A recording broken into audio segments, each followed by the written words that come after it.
दोस्तों गुलाब तो हम सभी को पसंद है, बट क्या आपको पता है आपको गार्डन को और ज्यादा खूबसूरत बनाना हो तो गुलाब से रिलेटेड आपको कुछ हैक्स पता होने चाहिए। चलिए बात करते हैं उन्हीं के ऊपर। अक्सर दोस्तों हम गुलाब का पौधा उसके फूलों के लिए लेकर आते हैं, बट अगर उसकी ग्रोथ एकदम से रुक रही है, उसके अंदर फ्लावर नहीं आ रहे हैं या फिर कुछ प्रॉब्लम हो रही है, तो यहाँ पर दोस्तों एक सिंपल सा रीजन है। वो है उसकी सक्र ब्रांचेस डेवलप हो रही है, मतलब नीचे की तरफ जहाँ पर ग्राफ्टेड होता है उसके नीचे की तरफ एक ब्रांच डेवलप हो जाती है, वो होती है दोस्तों सकर ब्रांच। उसको इमीडिएटली कट करना जरूरी होता है क्योंकि वो हमारे पौधे में से काफी ज्यादा न्यूट्रिएंट्स और पोषक तत्व खींच लेती है सॉइल के अंदर से। अगर सही समय पर हमने उसे कट नहीं कराना तो दोस्तों हमारे गुलाब के सबसे पहले तो इम्पैक्ट पड़ेगा उसके फ्लावर के ऊपर। फ्लावर आने कम हो जाएंगे और वो धीरे धीरे करके पौधा ग्राफ्टेड के ऊपर वाला हिस्सा सब सूखने लग जाएगा। और ये आपने कितनी बार ऑब्जर्व करा होगा कि आप जब भी गुलाब का पौधा लाते हैं और वो सूखने लग जाता है, दोस्तों आप ध्यान रखें नीचे की तरफ कोई भी सकर ब्रांचेस को डेवलप ना होने दे। Deadheading of rose plant, इसका मतलब ये होता है कि दोस्तों जब भी आपके रोज प्लांट पर फ्लावर खिल जाता है उसके बाद आपको उसे कुछ समय बाद कट करना होता है। अगर आप कट नहीं करेंगे तो उसकी सारी एनर्जी सीड्स बनाने में लग जाएगी जो काम के नहीं होते हैं। यहाँ पर मैं आपको आगे बताऊंगा किस तरह से सीड से ग्रो करना है। बट यहाँ पर डेड हेडिंग के बाद अगर आप प्रून करते हैं रोज प्लांट को और अगर आप चाहते हैं रोज प्लांट की डाईबैक वाली डिजीज ना लगे तो उसके ऊपर आपको लगानी है हल्दी। हल्दी लगाने से दो फायदे होंगे, एक तो डाईबैक डिजीज नहीं होगी और हमारे प्लांट में जो भी फंगस अटैक हो रहा होगा वो रुक जाएगा और आपके प्लांट में मल्टीपल न्यू शूट्स आएंगे और न्यू शूट्स आने के बाद आपको ढेरों फ्लावर मिलेंगे क्योंकि जितनी ज्यादा ब्रांचेस होगी उतने ही ज्यादा आपको फ्लावर मिलने वाले हैं। आप हल्दी की जगह फंगीसाइड का भी यूज कर सकते हैं। और अगर आपके डायबेक डिजीज स्टार्ट हो गया किसी ब्रांच के ऊपर तो आपको पूरी ब्रांच के ऊपर नजर रखनी है। जहां पर ग्रीन एरिया स्टार्ट हो रहा है उसके जस्ट नीचे कोई भी ग्रोइंग शूट एरिया आपको सेलेक्ट करना है, वहां पर लगाना है एक शार्प कट और उसके बाद उस पर लगा दीजिए हल्दी और प्लांट को फुल सनलाइट में रख देना। इससे आपके डायबेक डिजीज प्रॉब्लम सॉल्व हो जाएगी और आपका रोज प्लांट फिर से ग्रो होने लग जाएगा। उसके बाद हमारे गुलाब की साइज भी बड़ी हो जाएगी।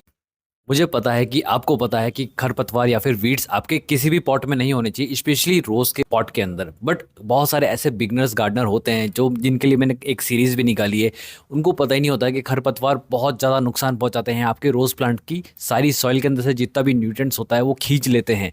तो आपको क्या करना है, सबसे पहले जितने भी खरपतवार है सारे उनको निकाल दीजिए और उसके बाद आपको उस पॉट के अंदर आपको फर्टिलाइजर फिर से डालना होगा ताकि आपका रोज का प्लांट अच्छे से ग्रो हो सके। क्योंकि खरपतवार जो होते हैं वो सारा न्यूट्रिएंट्स या फिर जितना भी पोषक तत्व होता है वो बहुत जल्दी खींच लेते हैं सॉइल के अंदर से और वो प्लांट तक पहुंच ही नहीं पाता है।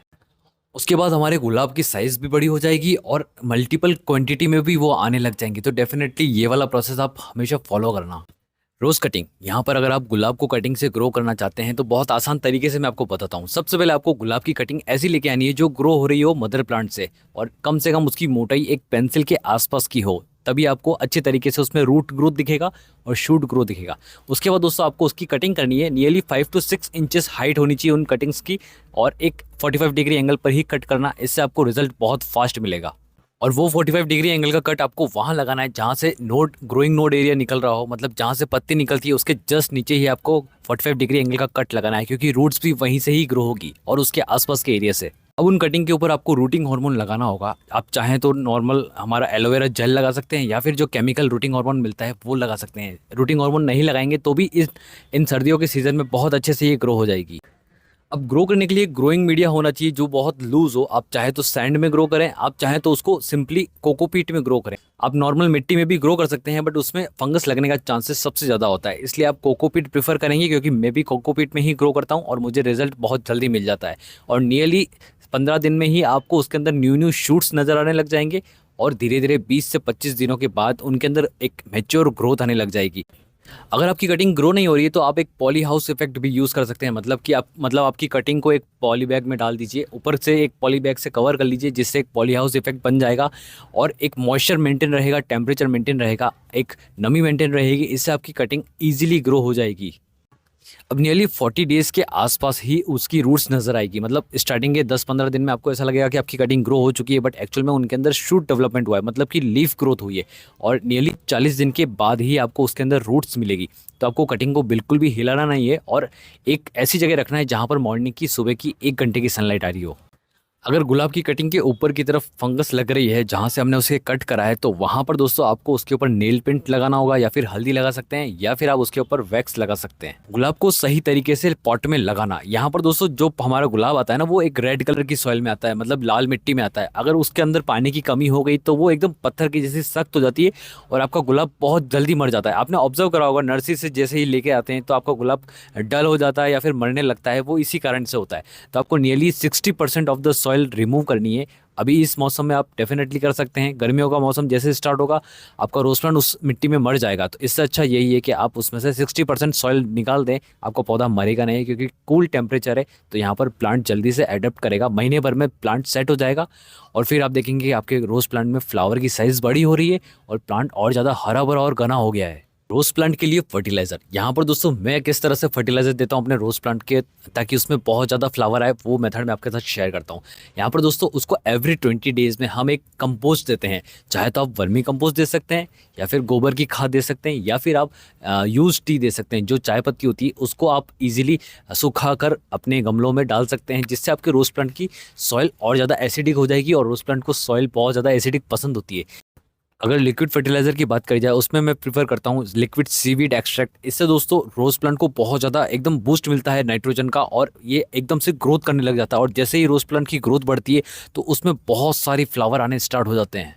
ग्रोइंग रोज फ्रॉम सीड्स, यहाँ पर दोस्तों गुलाब को सीड से उगाना बहुत आसान है, बस आपको कुछ ट्रिक्स लगानी होगी। आपको ये ध्यान रखना है कि आपको देसी गुलाब का सीड पॉट ही लेना है, हाइब्रिड गुलाब का सीड पॉट कभी ग्रो नहीं होगा क्योंकि उसमें इतनी पावर नहीं होती है। तो देसी गुलाब का सीड पॉट कैसे मिलेगा आपको क्या करना है, आपको देसी गुलाब के प्लांट के ऊपर जो फ्लावर डेवलप हो रहा है उसको काटना नहीं है, उसको रहने देना है। तो कुछ ही समय में आप ऑब्जर्व करेंगे उसकी सारे गुलाब के पेटल्स गिर चुके हैं और उसके बाद एक मोटा मोटा सा सीड पॉट डेवलप हो रहा है। उसको डेवलप होने में भी कई महीने लग जाते हैं। तो धीरे धीरे करके आपके सीड पॉट डेवलप होंगे और उनको आपको स्टोर करके रखना है दोस्तों और विंटर सीजन के आने का इंतजार करना है। अब यहाँ पर दो तरीके से आप उनको ग्रो कर सकते हैं, या तो उनको फ्रिज में रख के ग्रो करें या फिर आप उसको डायरेक्टली कोकोपीट के ऊपर बिछा दीजिए और मॉइस्चर मेंटेन करके रखें और आपके पास छोटे छोटे न्यू ग्रोथ स्टार्ट हो जाएगी। बट दोस्तों प्रोबेबिलिटी ग्रो होने की बहुत कम होती है क्योंकि मैंने भी 3 से 4 बार ट्राई करा और मुझे बहुत सारा एक्सपीरियंस मिला, उसके बाद ही जाकर मेरा ये रिजल्ट सक्सेसफुल मिला है मुझे। अगर आप नहीं चाहते आपका गुलाब बहुत जल्दी मर जाए तो यहाँ पर सही तरीके से पानी कैसे देना है, वाटरिंग कैसे करनी है वो भी आप सीख लें क्योंकि वाटरिंग से ही आपका रोज का प्लांट मर सकता है। सर्दियों में ज़्यादा पानी दे दिया तो मर जाएगा, गर्मियों में कम पानी दिया तो मर जाएगा। तो सर्दियों में आपको हमेशा सॉइल को चेक करके ही वाटर डालना है। जैसे ही आपको लगता है आपकी सॉइल सूखने लगी है उसके बाद ही आप उसमें वाटरिंग करें। गर्मियों में दोस्तों आपको डेली वाटर देना है क्योंकि गर्मियों में बहुत ज़्यादा एक्सट्रीम हीट होती है और तो रोज प्लांट एक ठंडा एनवायरनमेंट पसंद करता है। तो हमेशा उसको ऐसी जगह रखें जहाँ पर कूलर टाइप ऑफ क्लाइमेट हो और उसको डेली पानी दीजिए। सॉइल सूखनी नहीं चाहिए गर्मियों के सीजन में, बट विंटर्स में दोस्तों आपको ये ध्यान रखना है सॉइल ऊपर की ड्राई होनी चाहिए, उसके बाद ही आप उसमें वाटरिंग करेंगे तो आपका रोज़ का प्लांट हेल्दी रहेगा, हरा भरा रहेगा और आपको ढेरों फ्लावर देगा।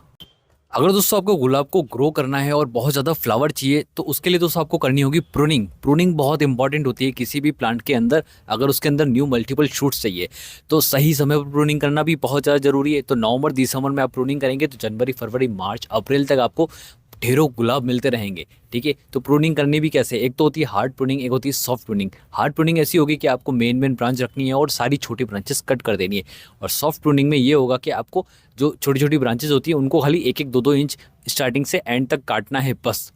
फिर उसके बाद आप देखेंगे किस तरह से मल्टीपल शूट्स निकल रहे हैं, आपके गुलाब में लाल लाल कलर की नई नई पत्तियां आ रही है, नए नए फ्लावर्स आ रहे हैं। तो दोस्तों प्रूनिंग का बेनिफिट आपको तभी मिलेगा जब आप उसमें राइट अमाउंट ऑफ फर्टिलाइजर भी डालेंगे। मतलब प्रूनिंग करी उसके बाद आप उसमें फर्टिलाइजर जरूर डालना, फिर आप देखना आपके पास कितने ज़्यादा ढेरों गुलाब आ जाते हैं।